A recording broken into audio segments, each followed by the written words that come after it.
Aujourd'hui, je suis en colère contre les vies innocentes brutalement arrachées à Bondi Beach, en colère face aux tragédies que mon peuple a endurées au cours des 2 dernières années, en colère contre les vies perdues, défendre la vie juive simplement pour exister. Je me demande sans cesse comment nous en sommes arrivés là. Quand les gens ont commencé à scander « Intifada mondialisée » après le 7 octobre, ils voulaient que cela sonne comme une libération, comme la justice, comme une rébellion contre le pouvoir. C'est pourquoi des politiciens comme Mamdani refusent de le condamner et continuent de gagner des élections. C'est pourquoi les étudiants le scandent avec autant de désinvolture, mais les slogans servent souvent de camouflage et celui-ci dissimule une histoire écrite dans le sang juif.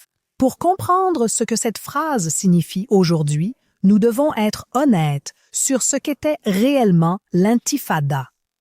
Le mot intifada signifie littéralement « secouer », mais en Israël, il a pris un sens beaucoup plus brutal et concret, une violence soutenue contre des civils juifs.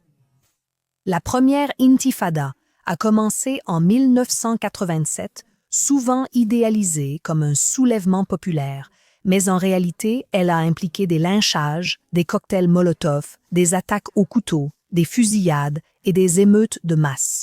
Des civils juifs ont été attaqués sur les routes, dans les quartiers et sur les marchés. Des centaines de personnes ont été tuées.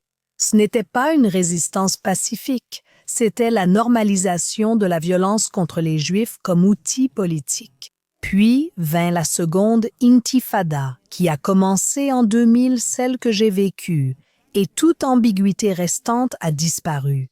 C'était l'époque des attentats suicides, des bus, des cafés, des hôtels, des mariages, des boîtes de nuit, des adolescents déchiquetés en attendant une pizza, des familles assassinées lors des seder de Pessah, des personnes âgées brûlées vives pendant leur trajet du matin.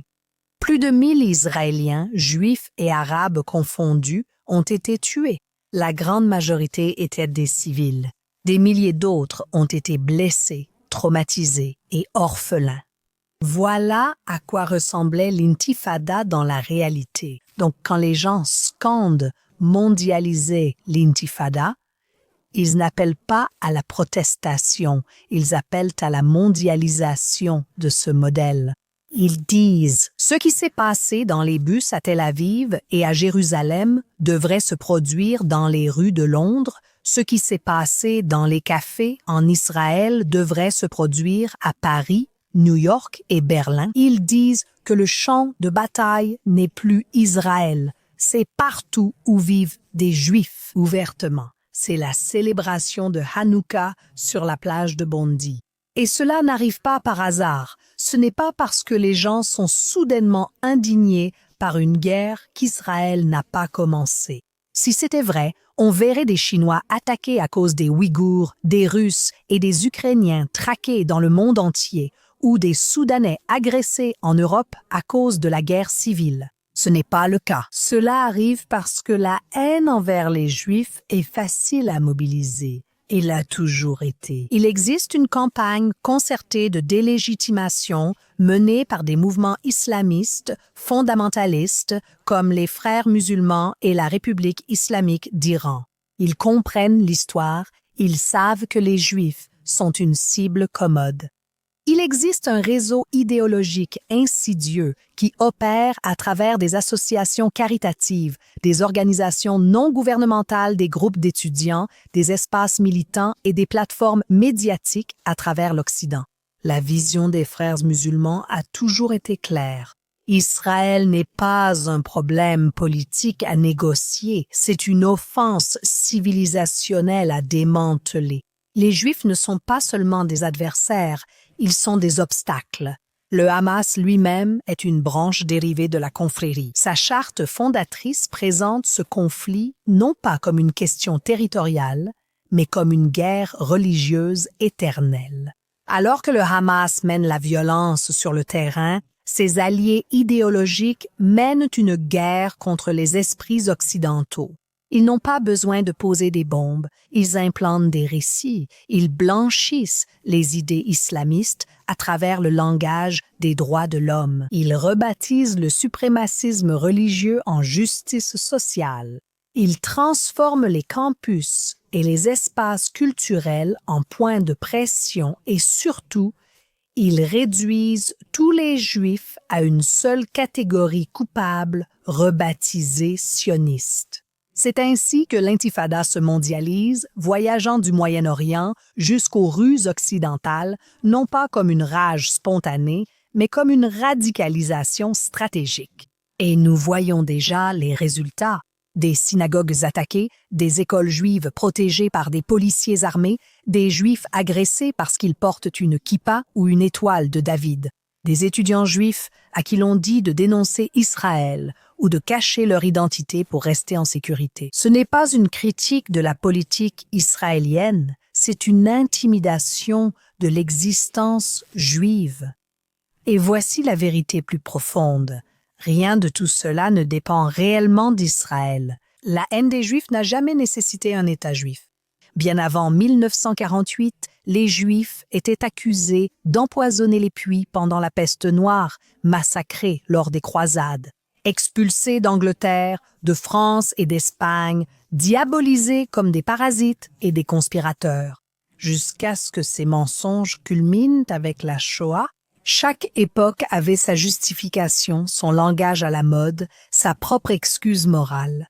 Aujourd'hui, c'est l'antisionisme, hier, c'était la religion, avant cela la race, et encore avant l'économie. Le schéma ne change jamais. D'abord, les Juifs sont déclarés comme étant particulièrement maléfiques, puis la violence à leur encontre est présentée comme morale. Enfin, on reproche aux Juifs la violence qu'ils subissent. L'intifada mondialisée s'inscrit parfaitement dans cette lignée. Elle n'appelle pas à la paix, elle réclame la permission de terroriser les Juifs partout sous couvert de politique. Et l'histoire nous enseigne une chose douloureusement claire. Quand on demande aux Juifs de cacher qui ils sont, la société a déjà échoué à son test moral. Il ne s'agit pas de faire taire le débat. La critique d'Israël est légitime. La protestation est un droit démocratique, mais lorsque des slogans célèbrent une campagne qui a assassiné plus d'1 millier de civils et réclament son extension à l'échelle mondiale, nous ne sommes plus dans la politique, nous sommes dans la persécution. Le peuple juif le reconnaît, non pas parce qu'il est paranoïaque, mais parce qu'il a de l'expérience. L'intifada mondialisée n'est pas radicale, elle n'est pas courageuse, elle n'est pas progressiste. C'est la plus vieille haine du monde, déguisée pour une nouvelle génération qui croit que les slogans effacent la responsabilité et l'histoire offre une dernière leçon sans compromis. Quand la haine se mondialise, les Juifs sont toujours la première cible, mais jamais la dernière. Mais ce n'est pas là que l'histoire s'arrête, car l'histoire juive n'a jamais été celle de la disparition, elle a toujours été celle de la survie. Mais ce qui n'a jamais existé auparavant à l'époque moderne jusqu'à présent, c'est ceci. Le peuple juif n'est plus sans défense. Israël existe non pas comme un slogan, ni comme une abstraction, mais comme un État juif souverain ayant la capacité de défendre la vie juive, que ce soit à Sderot, Tzfat, Paris ou Pittsburgh. Israël n'est pas parfait. Aucune démocratie constamment menacée ne l'est, mais Israël est la police d'assurance du peuple juif. C'est la garantie que les Juifs n'auront plus jamais à mendier de protection ni à attendre trop longtemps que le monde s'en soucie. Et c'est pourquoi ceux qui scandent « mondialiser l'intifada » détestent Israël aussi profondément. Pas à cause des frontières, mais parce qu'Israël brise le fantasme de la vulnérabilité juive. Israël représente la fin de l'impuissance juive.